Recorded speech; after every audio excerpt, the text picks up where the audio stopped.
Assalamualaikum warahmatullahi wabarakatuh. Kami dari kelompok 7 ingin mempresentasikan hasil diskusi kami yang berjudul Al-Muhkamat Al-Mutasyabihat.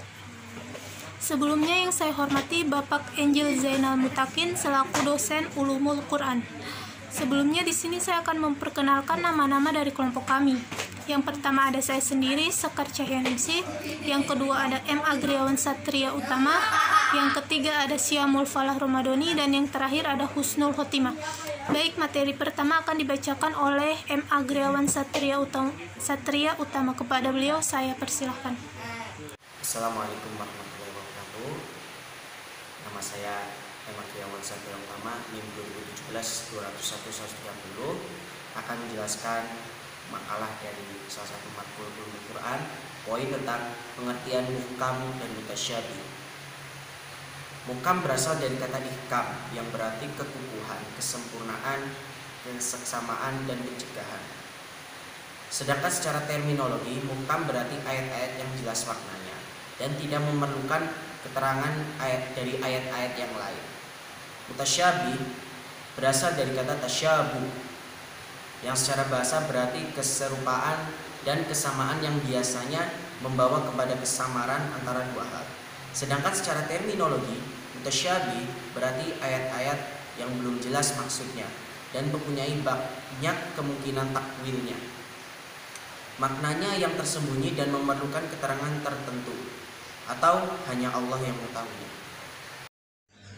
Assalamualaikum warahmatullahi wabarakatuh. Saya Sekar Cahyaningsih, NIM 2017-20113, akan menjelaskan tentang karakteristik al-muhkam dan al-mutasyabih.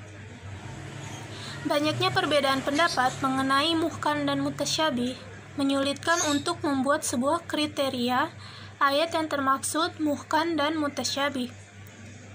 Ayat-ayat muhkam adalah apabila ayat-ayat tersebut berhubungan dengan hakikat atau kenyataan.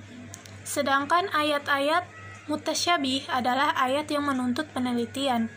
Ar-Raqib Al-Sifahani memberikan kriteria ayat-ayat muhkam dan mutasyabih sebagai berikut. Muhkam yang pertama, yakni ayat-ayat yang membatalkan ayat yang lain. Yang kedua, ayat-ayat yang menghalalkan atau membatalkan ayat-ayat yang lain. Yang ketiga, ayat-ayat yang mengandung kewajiban yang harus diimani dan diamalkan. Sedangkan mutasyabih yang pertama, yakni ayat-ayat yang tidak diketahui hakikat maknanya seperti tibanya hari kiamat. Yang kedua, ayat-ayat yang dapat diketahui maknanya dengan sarana bantu baik dengan hadis ataupun dengan ayat mahkam. Yang ketiga, ayat yang hanya dapat diketahui oleh orang-orang yang dalam ilmunya.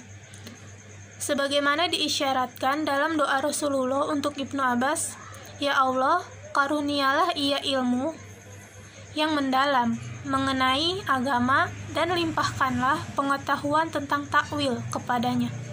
Sekian dan terima kasih. Assalamualaikum warahmatullahi wabarakatuh. Perkenalkan, nama saya Syamul Falah Romadoni, NIM 2017-2011121. Saya akan menjelaskan tentang perbedaan pendapat para ulama terhadap muhkam dan mutasyabih. Dalam Al-Quran sering kita temui ayat-ayat mutasyabihat yang penjelasannya memerlukan penjelasan dari ayat-ayat yang lain. Mengenai hal tersebut, para ulama memiliki pendapat yang berbeda-beda. Antara lain, satu, ulama golongan Hanafiyah mengatakan lafaz muhkam ialah lafaz yang jelas petunjuknya dan tidak mungkin telah dinasihkan.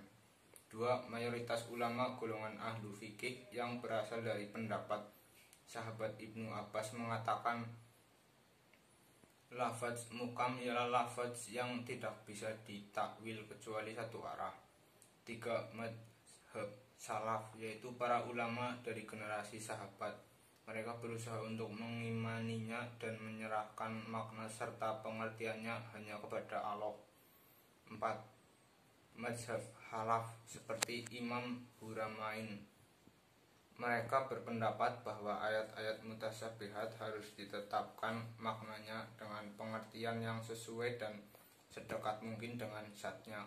Mereka mentakwil lafaz istiwa dengan Maha Berkuasa menciptakan sesuatu tanpa susah payah.